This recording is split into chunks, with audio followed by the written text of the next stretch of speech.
नमस्कार मित्रांनो, वररुची संस्कृत अकॅडमीच्या संस्कृतीदर या यूट्यूब चॅनलवर तुमचं स्वागत आहे. आपण मागच्या व्हिडिओजमध्ये समास प्रकरणाचे जे PYQs होते ते बघितले होते. त्याची एक सिरीज आपली कंप्लीट झाली होती. आता आपण ह्या व्हिडिओपासून प्रयोगम विपरिणामयत याचे जे एक्झाम्पल्स येतात, ज्याच्यामध्ये वाच्यप्रयोग असतं कर्तरी कर्मणी, त्याची सिरीज सुरू करतो आहे. ज्याच्यामध्ये आत्तापर्यंतचे PYQs जे पण आलेले आहेत, समर 2023पासून आत्तापर्यंत म्हणजे समर 2025पर्यंतचे जे पण PYQs आहेत ते आपण कवर करणार आहेत. आता प्रयोगम विपरिणामयत हा जो टॉपिक आहे, याच्यावरती जे क्वेश्चन्स येतात हे पेपर 1 आणि पेपर 2 दोन्हीमध्ये येतात 5-5 मार्काला. तर त्याच्यामुळे दोन्ही पेपरसाठी महत्त्वाचा असा हा टॉपिक आहे. त्याचे सगळे जे एक्झाम्पल्स आहेत वाच्यप्रयोगचे ते ह्या व्हिडिओमध्ये सॉल्व करून दाखवलेत. या व्हिडिओमध्ये आपण समर 2023चे जे एक्झाम्पल्स आहेत ते बघणार आहोत. तर बघा, समर 2023मध्ये पेपर 1मध्ये जे एक्झाम्पल्स आले ते बघा. पहिलं आहे, ब्राह्मणः पुस्तकानि नयति. तर हे जे वाक्य होतं हे कर्तरी वाक्य आहे, कारण की ब्राह्मणः प्रथमा विभक्तीमध्ये, पुस्तकानि हे बहुवचन आहे आणि द्वितीय विभक्तीमध्ये नयति परस्मैपदी आहे, त्याच्यामुळे हे कर्तरी वाक्य. आता कर्तरीचं ज्यावेळेस प्रयोग बदलणार त्यावेळेस ते कर्मणी वाक्य होईल. तर ब्राह्मण पुस्तकानि नयतीचं कर्मणी होतं, प्रथमाचं तृतीय झालं ब्राह्मणेनं पुस्तकानि. आता हे नपुसकलिंगी आहे, त्याच्यामुळे द्वितीय आणि प्रथमा दोघांचे जे रूप आहेत ते सारखेच होतात. पुस्तकम पुस्तके, पुस्तकानि प्रथमा, पुस्तकम पुस्तके, पुस्तकानि द्वितीय. म्हणून या ठिकाणी ही जी पुस्तकानि हे प्रथमा विभक्तीमध्ये आणि हे नियंते हे त्या ठिकाणी ब्राह्मण पुस्तकानि हे जे कर्म आहे त्याच्यानुसार त्या ठिकाणी नियंते आलं.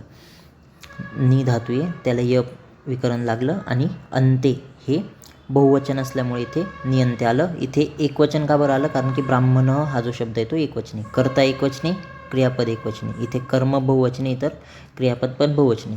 हे वाक्य कर्तरी आहे आणि हे वाक्य कर्मणी, कर्तरी टू कर्मणी झालं. नंतर बघा, पुढचं जे वाक्य होतं ते होतं तेन फलम खाद्यते. आता ह्या वाक्यामध्ये बघा, तेन तृतीय आहे, फलम हे त्या ठिकाणी प्रथम आहे आणि खाद्यते हे सुद्धा फलमप्रमाणे कर्म आहे. य लागलेला आहे आणि आत्मनेपदाचा प्रत्यय, खाद धातूला य लागून आत्मनेपदाचा प्रत्यय, म्हणजेच ते कर्मणी वाक्य. आता 311 म्हणजे हे कर्मणी वाक्य आणि आता याचं कर्मणी टू कर्तरी करायचं आहे. मग कर्मणी टू कर्तरी काय होणार? तर तेनचं तृतीयाचं होऊन जाईल प्रथमा, तेनचं झालं सह. फलम ह्या ठिकाणी प्रथमामध्ये, तर कर्मणी टू कर्तरी होताना कर्तरी वाक्यामध्ये कर्म हे द्वितीय विभक्तीत जाईल. तर फलम इथे जे प्रथमा विभक्तीतलं, इथे हे द्वितीय विभक्तीमध्ये पण फलमच राहील. खाद्यतेचं होऊन जाईल खादती. आता मूळ धातू खाद हा परस्मय पदाचा धातू आहे ॲक्च्युली, त्याला य विकरण लागून आत्मनेपदाचा प्रत्यय लागलेला होता ते. तर हा जो आत्मनेपदाचा प्रत्यय लागला, य विकरण लागून आत्मनेपदाचा प्रत्यय हा कर्मणी वाक्यातच लागत असतो, त्याच्यावरून कळतं की हे कर्मणी वाक्य. नंतर बघा, जनाहा हसंती. आता याच्यामध्ये कोणतंच कर्म नाही आहे, म्हणून हे अकर्मक कर्तरी वाक्य. आता जनाहा बहुवचन आहे म्हणून हसंती पण बहुवचन आलं. पण ज्यावेळेस अकर्मक कर्तरीचा आपल्याला प्रयोग बदलायचा असतो तर तो होतो भावी प्रयोग. तर भावी प्रयोगमध्ये जो कर्ता आहे तो तृतीय विभक्तीत जातो आणि जे क्रियापद असतं ते नित्य प्रथम पुरुष एकवचनी असतं. आता ह्या ठिकाणी जनाहा बहुवचन आहे, पण ज्यावेळेस भावी प्रयोगचं क्रियापद बनणार तर ते नित्य प्रथम पुरुष एकवचनी राहणार. जरी जनैही हे बहुवचन असलं तरी पण क्रियापद हे एकवचनामध्येच राहील. जनैही हस्यते, कारण की हे भावी प्रयोगमध्ये क्रियापद हे नित्य प्रथम पुरुष एकवचने असतं. जनाहा हसंतीचं झालं जनैही हस्यते. जनाहा प्रथमा होती, त्याची तृतीया केली, कर्ता तृतीयामध्ये झाला, हसंतीचं हस्यते. हे होतं अकर्मक कर्तरीचा भावी प्रयोग झाला. त्याच्यानंतर बघा, देवदत्तः वेदम पठती. आता हे जे वाक्य आहे हे देवदत्तः वेदम पठती सिंपल कर्तरी वाक्य आहे. बघा, देवदत्तः कर्ता प्रथमा विभक्ती ते, वेदम द्वितीया, पठती कर्त्याप्रमाणे.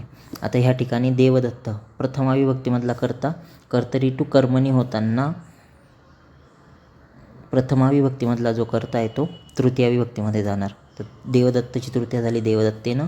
वेदम हे जे द्वितीय विभक्तीमधलं हे प्रथमा विभक्तीमध्ये जाणार. वेदमचं झालं वेदः, पठतीचं झालं पठ्यते. पठ धातू त्याला य विकरण लागला आणि आत्मनेपदाचा प्रत्यय लावला ते, पठ्यते. देवदत्तेन वेदः पठ्यते. वेदम ह्या ठिकाणी द्वितीयामध्ये होतं, इथे प्रथमामध्ये आला. देवदत्त ह्या ठिकाणी प्रथमामध्ये होतं, कर्मणीमध्ये ते तृतीयात आलं.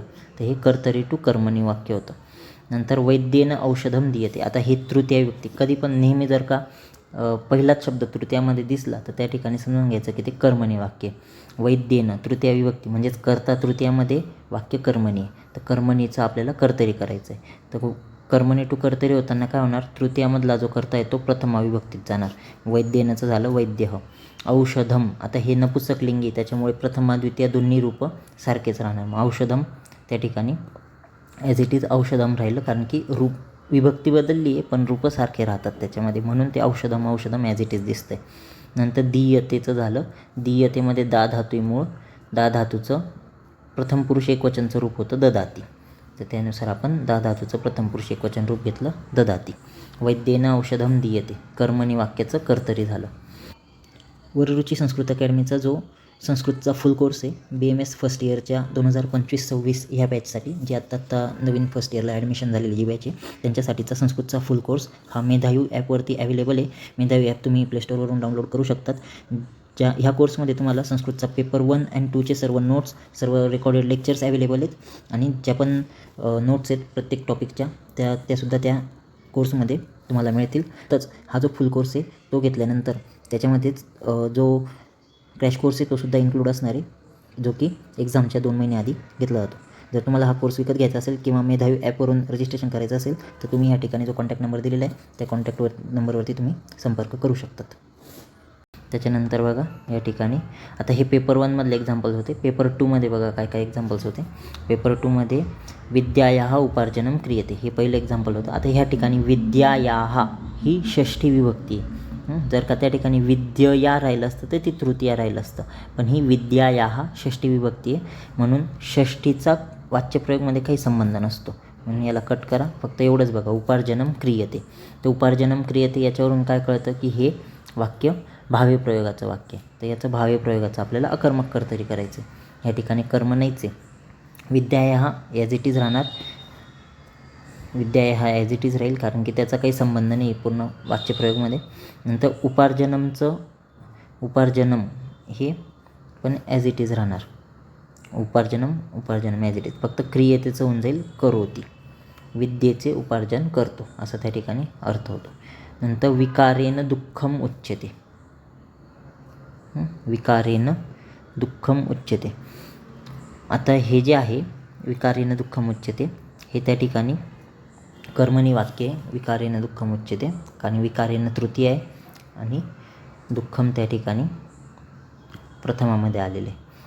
उच्यते, वद धातू आहे, त्याचं उच्यते रूप झालेलं आहे. नंतर त्याचं आता त्या ठिकाणी कर्मणी वाक्याचं कर्तरी होणार. विकारः तृतीयाची होऊन जाईल प्रथमा, दुःखम नपुंसकलिंगी म्हणून दुःखमच राहील, उच्यतेचं होऊन जाईल वदती. नंतर बघा ब्राह्मणी तडागम गच्छती. आता ह्या वाक्यामध्ये कर्मणी वाक्य आहे, सिंपल कर्मणी, जसं कर्मणी नाही, हे कर्तरी वाक्य आहे. ब्राह्मणी प्रथमा विभक्ती ते, तडागम द्वितीय विभक्ती ते, गच्छती परस्मैपदी गम धातू. नंतर आता त्या ठिकाणी काय होऊन जाईल, ब्राह्मणीचं होऊन जाईल ब्राह्मण्याः, प्रथमाचं तृतीया, तडागमचं तडागः, द्वितीयाची प्रथमा होईल, आणि गच्छतीचं गम धातूला य विकरण लागून आत्मनेपदाचा प्रत्यय गम्यते. नंतर बघा नकुलेन अवलोक्यते. हे जे वाक्य आहे हे नकुलेन अवलोक्यते हे वाक्य भावे प्रयोगाचं आहे. नकुलेन तृतीयामध्ये, अवलोक्यते नित्यप्रथम पुरुष एकवचनी असं क्रियापदे. नकुलेनचं होऊन जाईल अकर्मक कर्तरी करताना नकुलेनचं प्रथमा होईल नकुलः, अवलोक्यतेचं होऊन जाईल अवलोकयती. नंतर बघा त्या ठिकाणी हे जे शेवटचं आहे समोर 2023च्या पेपरमधलं सेकंड पेपरचं शेवटचं वाक्य, चत्वारो ब्राह्मणपुत्राः नगरम वसंती. आता ह्या ठिकाणी चत्वारः हे ब्राह्मणपुत्र शब्दाचं विशेषण आहे, म्हणून दोघांची तृतीया होणार. चत्वारैः ब्राह्मणपुत्रैः. नगरम नपुंसकलिंगी म्हणून नगरमच राहणार, कारण की ह्या ठिकाणी इथे द्वितीय विभक्ती ते नगरम, ह्या ठिकाणी हे प्रथमा विभक्तीत. वसंतीचं होऊन जाईल उष्यते. वस धातू मूळ धातू, त्याचं उष होतं आणि त्याला य प्रत्यय लागून आत्मनेपदाचे प्रत्यय लागले. चत्वारैः ब्राह्मणपुत्रैः नगरम उष्यते.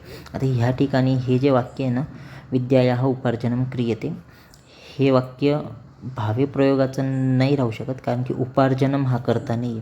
तर त्या ठिकाणी तेन विद्यायाः उपार्जनम क्रियते, हा करता तेन करता त्या ठिकाणी दिलेला नाही आहे, पण तेन हा करता तिथे असला पाहिजे, करता दिलेला नाही. मग तेन हा जर करता आपण पकडला तर तेन विद्यायाः उपार्जनम क्रियते, तर त्याचं म्हणजे स विद्यायाः उपार्जनम करोति. तर हे सिंपल कर्मणी टू कर्तरी आहे, भावी नाही आहे. कारण उपार्जनम हे त्या ठिकाणी कर्म म्हणून आपण घेऊ शकतो. उपार्जनम हे त्या ठिकाणी कर्म आहे, कर्ता ह्या वाक्यामध्ये दिलेलं नाही. कर्ता आपल्याला समजायचं की कोणता कर्ता असू शकतो. तेन हा या ठिकाणी तेन कर्ता राहील आणि तेनचं होऊन जाईल सह, कर्ता अध्याद्रुत आहे, म्हणजे त्या ठिकाणी कर्ता दिलेलं नाही. ठीक आहे. अशा प्रकारे हे पेपर 1 आणि पेपर 2चे वाक्य होते समर 2023चे. हा व्हिडिओ आवडला असेल तर ह्या व्हिडिओला लाईक करा. आपलं हे जे यूट्यूब चॅनल आहे संस्कृत रीडर, याला सबस्क्राईब करा आणि जास्तीत जास्त मुलांपर्यंत हा जो व्हिडिओ आहे वाच्यप्रयोगचा, हा सर्व तुमचे जे पण मित्र असतील त्यांच्यापर्यंत शेअर करा. धन्यवाद.